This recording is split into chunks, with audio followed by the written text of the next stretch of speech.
Pessoal, Atlético 0, Goiás 1.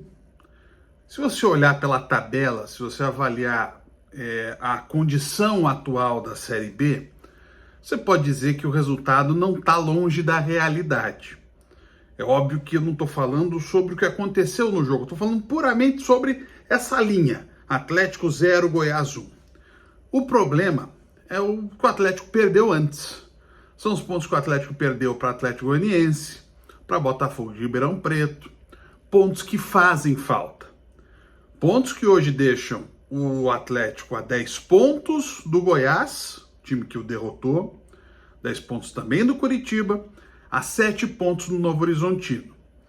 E se as rodadas anteriores foram boas, essa rodada, puramente pelo fato do Atlético ter perdido o jogo, já não é uma rodada tão favorável. O Atlético fez um primeiro tempo bom, eu até diria.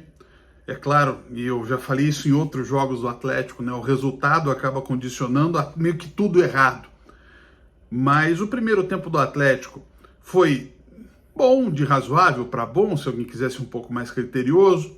Um jogo muito disputado, com muitas faltas, o Goiás fazendo muitas faltas, o Luiz Fernando saindo por conta de lesão, o Mendonça estreando, fazendo no primeiro tempo uma participação interessante, o Atlético tendo mais domínio do jogo, tendo mais presença ofensiva, levando mais perigo ao gol do Tadeu.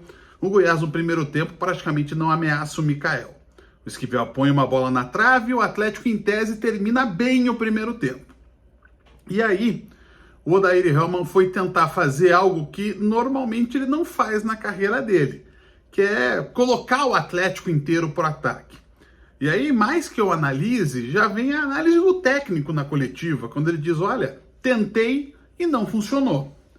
E aí a gente viu o Viveiros, que deu uma ou outra resposta interessante, mas aí quando a coisa já está bagunçada, o resultado não vem. E o Atlético acabou não só não conseguindo vencer, como sequer mantendo um empate, porque acabou tomando gol na falha do Mikael e no gol do Anselmo Ramon. Simbólico o fato de que dois jogadores que interessaram ao Atlético, jogadores com característica de Série B, decidiram o jogo para o Goiás. Chute do Wellington Rato, rebote do Anselmo Ramon. Dos jogadores que poderiam mudar o Atlético no campeonato? Nunca vamos descobrir. O certo é que o Atlético que começou hoje, digamos assim, né? O Atlético que começou nesse sábado a ter mais reforços, outros jogadores, reforços que estão chegando ainda, ele carrega consigo a herança desses primeiros 15 jogos em que o Atlético teve muita dificuldade e perdeu pontos que não poderia perder.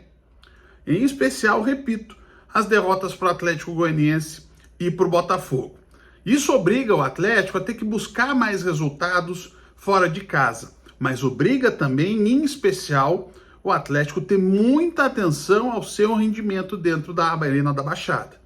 O Atlético precisa urgentemente voltar a jogar bem dentro de casa. E aí, não é aquele jogo no botão do desespero contra o Remo, ou um jogo de domínio contra o Curitiba, ou um primeiro tempo interessante contra o Goiás. É ser efetivo, é ser afirmativo. E aí, seja da forma que for. Aqui não estou dando regra para ser taticamente de um jeito X, Y ou Z. O que o Atlético tem é que somar ponto dentro de casa. Porque aí não adianta contratar, reforçar, muda isso, muda aquilo. Se não somar pontos na arena, o Atlético não consegue lutar pelo acesso. Tá tudo acabado? Óbvio que não. Ainda tem muito jogo. São 22 jogos pela frente. Mas estamos chegando à metade da Série B. E o Atlético precisa dar uma resposta de estabilidade, de segurança e de resultado. Tarefa para lá de complicada. Um abraço.